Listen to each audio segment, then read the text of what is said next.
Am I the a-hole for not inviting my brother's children to my son's birthday?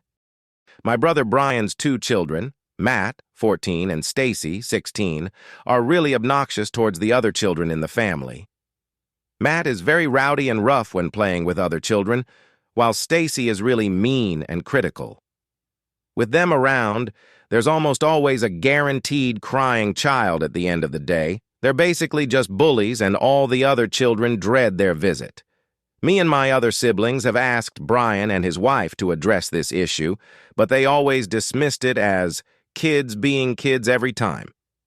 Even his in-laws have at one point brought up that their kids have behavioral issues, but alas, they refuse to do anything about it. A few days ago, my son, Luke, our 13, had his birthday.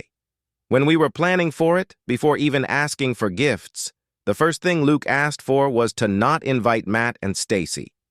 I knew exactly where he was coming from, and after a short discussion with my wife, we agreed to respect his wishes. I then informed Brian that his children were not invited as per Luke's request. As expected, he went on a rant about how this was unfair and low because they're just kids, but I made it clear that my son was not to blame and that the behavior of his children is the problem. Even some of the other kids we invited declined because they thought Matt and Stacy would be there.